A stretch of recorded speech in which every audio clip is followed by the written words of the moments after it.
Hello and welcome to the No Holds Barred Witchcraft podcast. So, carrying on our conversation, Chris, I'm seeing, right, this Feisty Witches show. You know the Feisty Witches show we does for Paranormal TV. We've mentioned it before. All you people that listen to the podcast should really watch the Feisty Witches show. Now, I know that it is not very highbrow because it's mainly listened to by paranormal investigators, but I also know that a lot of our witches and practitioners watch it for the comedy, the comedy factor, i.e. me taking the piss out of you. Not too dissimilar from this podcast, in fact, but, I know that you've been a little upset, Chris, with it. The format, so I'm thinking we change it up a bit, and this is what I'm proposing. So gut reactions, please. Okay, so I propose that for the first sort of 30 minutes of that hour show, we be very serious and talk from a very, very mundane / beginners. When I say beginners, I really mean beginners paranormal investigator, not beginner witch. So basically like the slow kids. We talk, and cover things to that extent. So it's super simple.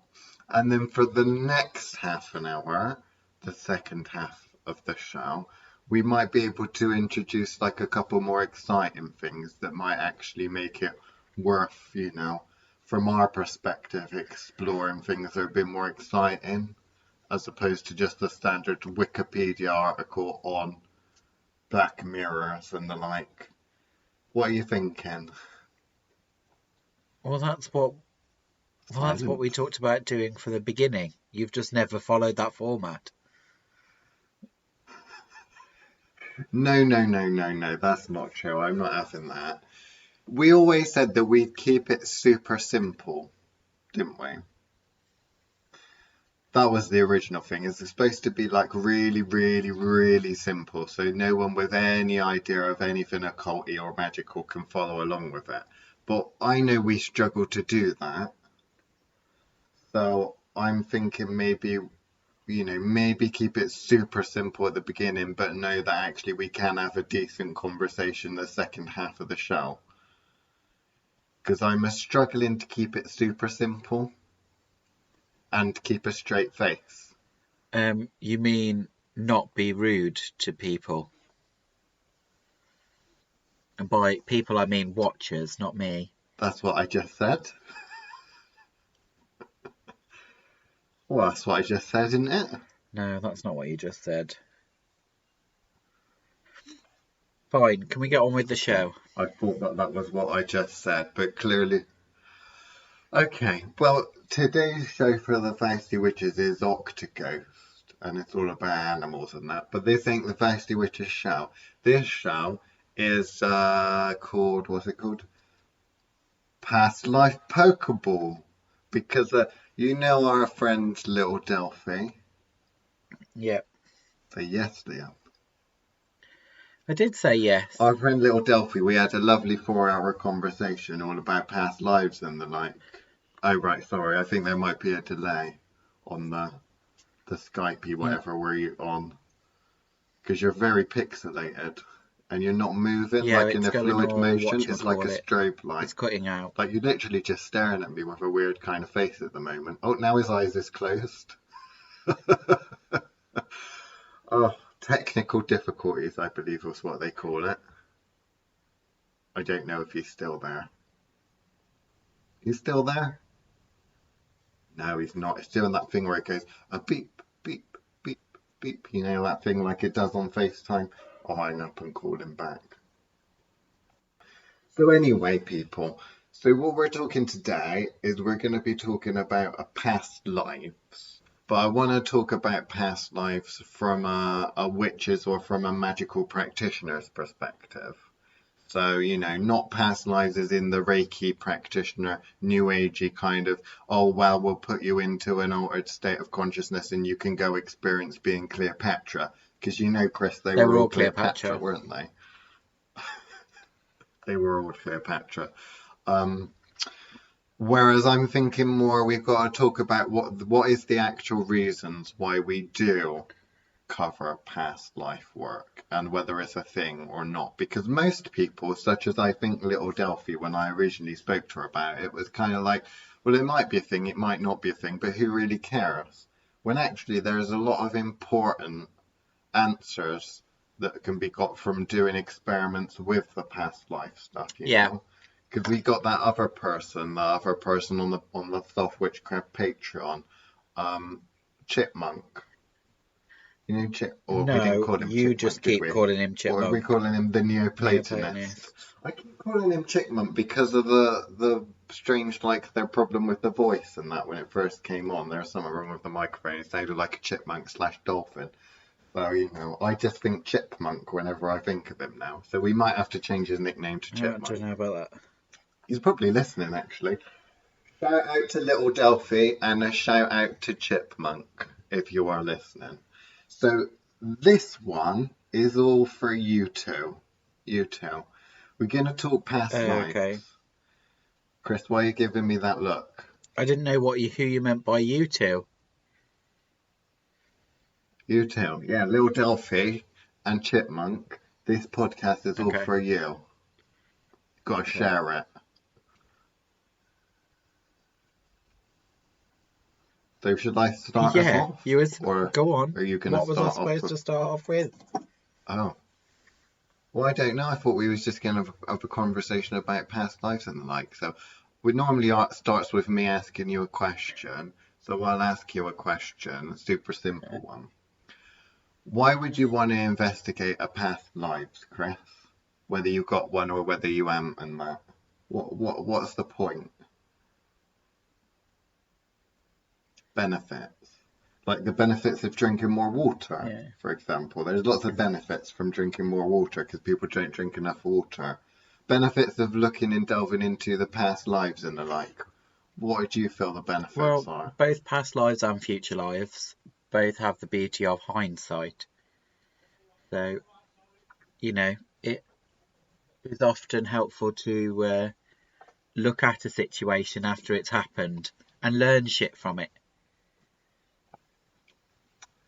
But I can learn that from a history book, you know, we're talking about not repeating the same, you know, stupid things of ancestors or people gone by and, you know, learn from history or that. That's all the sort of shit they used to spout at school in history class. You've got to learn about history. That's why you've got to memorize these dates and that Henry VIII had 6 wives and what the names of them are. So we can learn. I'm not entirely sure what we were supposed to learn from that because that went over the top of my head, much like the morality in most Disney films goes over my head. But yeah, I'm not entirely sure. So can you elaborate on that? So what is it that we're kind of learning through hindsight? Is it not repeating the same things in the past? Because if it's the future, you're looking at future lives, then it's kind of like, well, what are you saying? Learning from But no, that I'm actually talking about learning skills. before it happens? So skills that you've already learned or will learn and picking those up so you don't have to learn them. I'm thinking more cheat codes. Okay, so that makes sense. Right. Because I know from back when I was at school, I learned how to work out percentages and that. And nowadays I can't do that because I'm a mundane and, you know, if you consider graduating and leaving primary school as a death and then starting senior school as a rebirth and then leaving senior school and graduating from that as a death and then going on as a new life, that kind of thing, if we're using that as an example, then I can't remember half the shit from senior school. So if I was to do back past life work, I would then be able to remember how to do percentages and factorize quadratic equations and the like, which would suit me now in my current life. Is that what you're saying? Essentially, that's what I'm saying. So you're talking about knowledge. You're talking about acquiring knowledge of things that you've already learned instead of having to repeat the process. Okay. Because I see in paganism and in a magical practice, there's a hell of a lot of repeating the process in there. And there's also a lot of arguing about You can't do it that way because that's not what the books say, and that's not what the PhD professor says that the ancient Greeks Yeah, did. So we've got to do it. And because there's a new book published about archaeology, and I know a little bit more about archaeology than the other person at the local moot now, I can rub it in their face and say, oh, you think that that's a thing? Bless you. You're still on the books from the 1990s. We've caught on. We've gone forwards now. Oh, I feel sorry for you. As opposed to the person that's actually going back there and actually downloading the direct information from the past life experiences, you're yeah. saying. I'm saying cheat Okay. sheet. Okay. Yeah, Cheat sheets.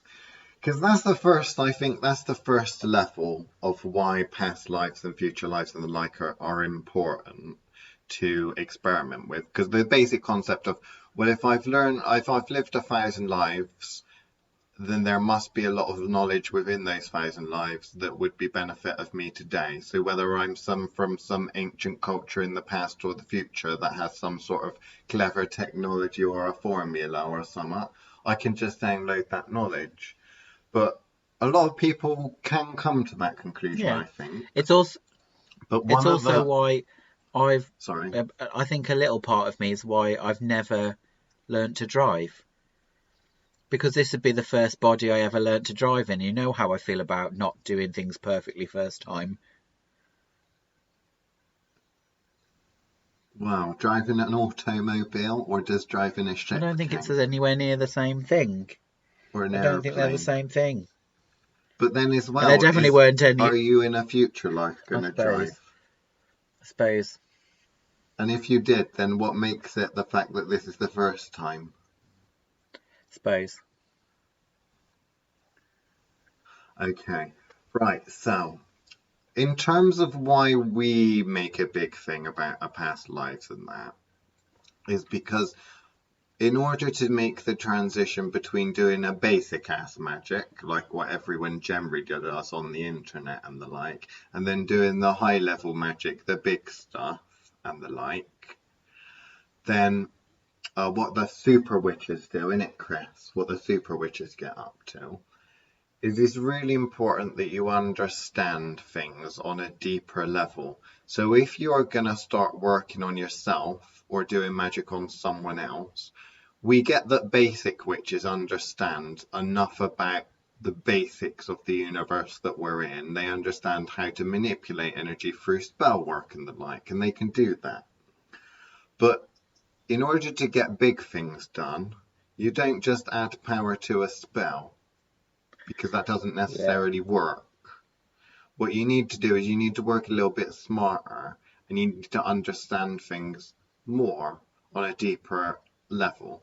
Now, if you're trying to do some sort of a super complicated healing magic or a super complicated hexing and a cursing and a black magic, or you're wanting to disassemble the universe in order to rewrite the laws of physics temporarily, then what you've got to do is you've got to really understand things on that level.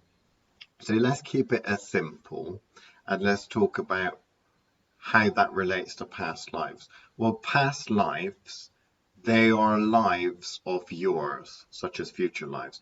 That means that you obviously exist over multiple time frames, over multiple years, and all of these things are kind of linked together. So what we've got to think about is you think about yourself as a branch of a tree. Yeah? You're just one branch of one tree. From a start to end, from your birth to your death, you're one branch of a tree. The thing is that if you've had multiple lifetimes, you've been and are multiple branches, essentially, that all interlink. So in order to really understand bigger concepts like how the soul works, you need to build a map of how that works.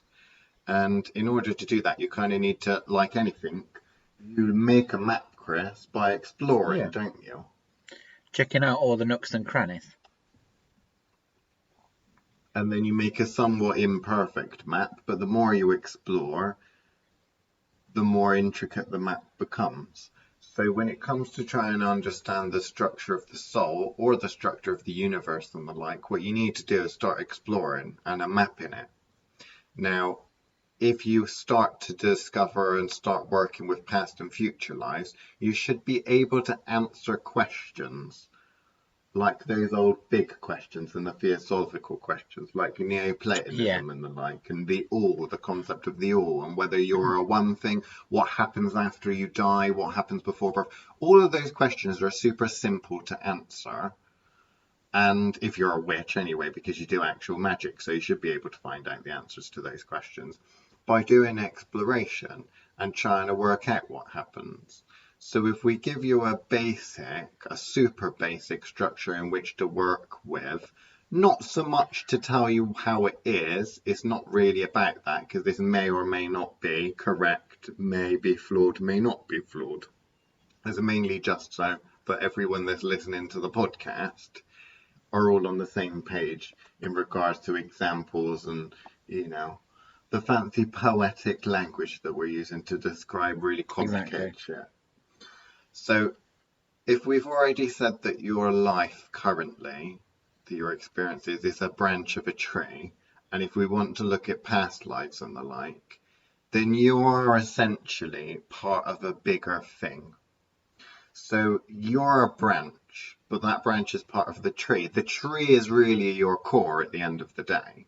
So you are currently experiencing yourself as a branch, or thinking about yourself as a branch. But if you thought about yourself as a tree in total, you're the combination of all of those other branches and leaves and the root system and all that bollocks. So pulling on and getting yourself into the position of, instead of working as a branch, working and going into the tree trunk and pulling in information from all those other branches, much like nutrients and the like, you're in a better position to do more interesting stuff because you're a bigger thing and are more powerful. So when it comes to dealing with super big magics and the like, not only does a tree trunk and an entire total tree have more power than a single branch, but as well as the tree trunk can pull in all of the information, nutrients and the like from all those other branches, it also, if it's a climber, can utilize those individual branches to get a foothold in a certain location or area or energy or thing. Depends on the type of tree. So we got to think about ourselves as, okay, there's a certain amount that you can do as a human. And most witches fall into the mistaken thought of, well, as soon as I get the ability to see and manipulate energy, the world is my oyster and I can do whatever I want. And I don't think that's really true, is it, Chris? Because if that were true, I see a lot of it, but a lot of people that come to these they write posts and the like about, oh, how do I do this hex, or how do I do that hex, or should I send the energy back? That's transmutation of energy, right? What people mistakenly think is when they get to the stage where they can transmute energy, any hexes that come towards them, they can send back. Any energy that comes towards them that's a negative, they can transmute it and turn it into a positive. That's basic ass magic. Even those So insta witches can do that. people think, even the insta witches can do that. So people think that, okay, magical practice, when I get to that level, I'm essentially untouchable. But of course, that's a crock of shit. You're not untouchable. And I see, Chris, that a lot of people seem to get stuck with that. They seem to think, well, I've gotten to that level now. There's no point in hexing, and there's no point in cursing another witch because they can transmute the energy. But that's true. There's no point in hexing or cursing another witch. But you can still destroy the witch by using things Real that are magic. beyond such magic. By using, starting to get into post-foundational or intermediate magics that isn't discussed really. working on a bigger thing because you're assuming a bigger position. You're no longer working from the perspective of you're a tree trying to be up a branch or a leaf of a tree trying to attack another. You're actually talking about I'm an entire tree that is acting against a singular branch Yep. or leaf. So that may make sense or it may not make sense. I don't really know. Anything to add? I suppose not really. It's one of those it's one of those things that most people will just go, oh, that's super witch bollocks. But that's mainly because they're not used to pushing themselves beyond what they think they know. And I think that's where the importance of Yeah. kind of past and future life work comes in, because it starts to kind of see yourself as a greater thing, as a fuller being. Mm, Obviously, it goes a lot further than that for some of us, but much further. We've only talked about you the know, trunk of the tree. We haven't even talked about the roots and the forest exactly. and all that. When you then start to push to the point where you're actually operating as an entire forest, that starts to be a bit different. Um, and it's not one of those things where all trees are made the same. So going back to what you were saying before, you know, Some trees yeah, are and saplings. some people are the great sequoia, so you just kind of, depending on where you are in existence right now, which is different for most people, will depend exactly how this applies to you. But it's not one of these greater conscious, um, new age bollocks kind of comments that we're trying to make. We are talking about you being a greater being, not an interconnectivity age of Aquarius crap. We're actually talking about actually what the full extent of a human soul is capable of being when it is beyond the human. So, which doesn't mean alien. Not human doesn't automatically equal alien. Just thought I best point that out. I'm sure you'll upset a couple of people that want to talk about aliens, though.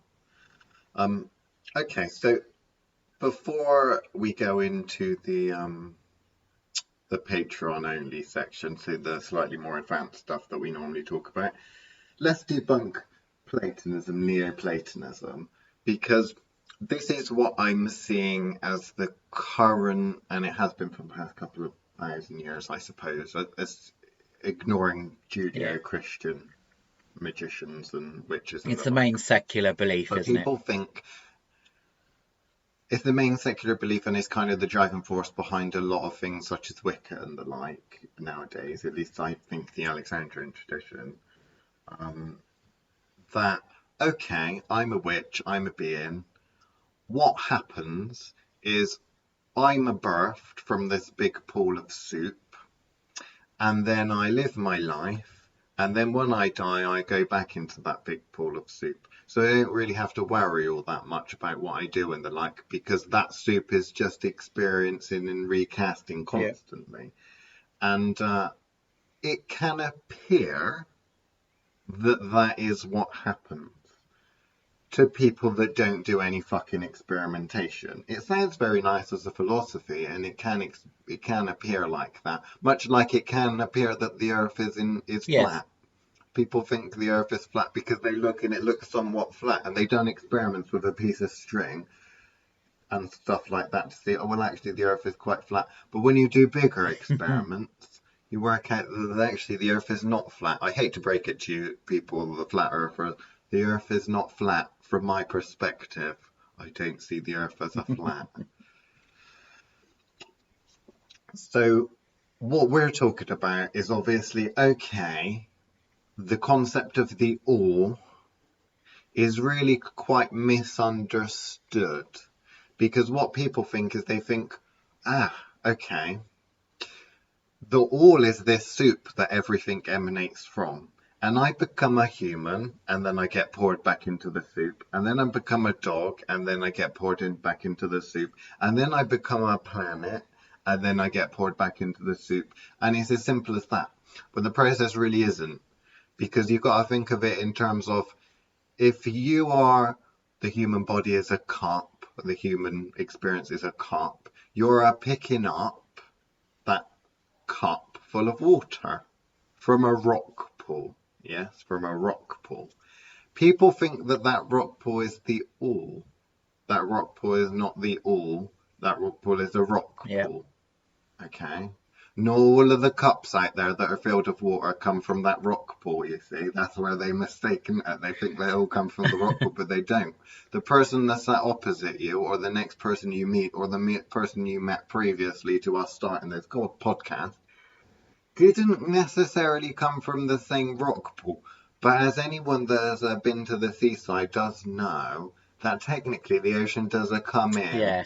and leave a rock pause, which then get divided up and then go back out again, and then the like. So what you've got to start thinking about is you've got to start thinking about, well, actually, okay, the dying process and the birth process must come from that rock pool, but that doesn't mean that, that rock pool is an entity essentially in itself. And yes, that rock pool may merge with other rock pools, but only when the tide comes in. And I know this is getting super complicated, but let's go back to the tree idea.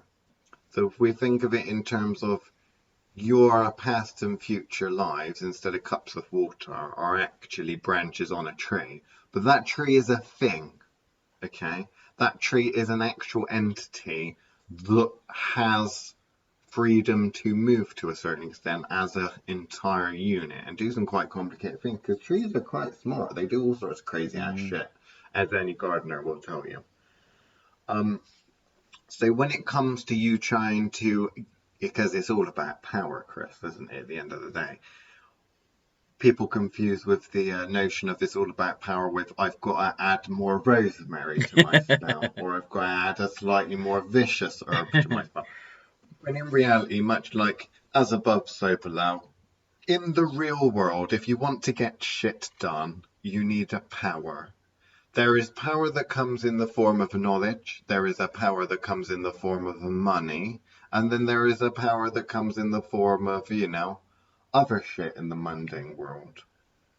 Someone with a lot of money has a lot of power, but they can't necessarily use that money to pay a doctor to cure an incurable condition. So there is limits to that power.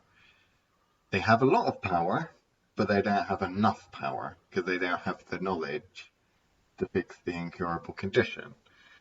Similarly, someone with, access to the right medicine that can has some problem with their eyes or something, like all these television adverts, where you see blind children going blind. They say, give us a £5 and we'll cure 100 blind people in like Africa and that. You think, well, you have the power to do it. We have the knowledge, but we don't necessarily have the money to do that. So let's expand a little bit on this in the Patreon. So for those of you that don't know what the Thoth Witchcraft Patreon is, me and the lovely Chris, we like to try and put ourselves out there a little bit and trying to help other people on their magical path, because we know that a lot of public facing magical practice is absolute shit. And a lot of publicly facing magical practitioners seem to be completely inept. In fact, a lot of them, I'm not even sure how they manage to put their socks and pants on in the morning. It does worry me how they've lasted this long. So we tried to use our knowledge and the like to put a little bits of snippets out there for you guys to listen to that you can chuckle along with. You might agree or you might disagree. But what we've created is the Thoth Witchcraft Patreon, which is a one-to-one mentoring platform essentially. So you get extended editions of this podcast with things that we're not really allowed to talk about. And other content like that. Whether it's a secrets or whether it's the stuff that won't get us kicked off of a YouTube and Spotify and the like because it's too rude. All that stuff goes on the Thoth Witchcraft Patreon. But also, because a magic should not be learnt from a fucking book, and you cannot really learn proper magic from a fucking book, much like a lot of things, Chris, because it's a craft, isn't it? It's called a witchcraft. So you should learn by a doing. Witchcraft is a craft. You've got to do it. Right? Live, breathe it and the like. So there we go. Get yourselves on the Soft Witchcraft Patreon for like £3 or £4, I think it is, isn't it? And goodbye.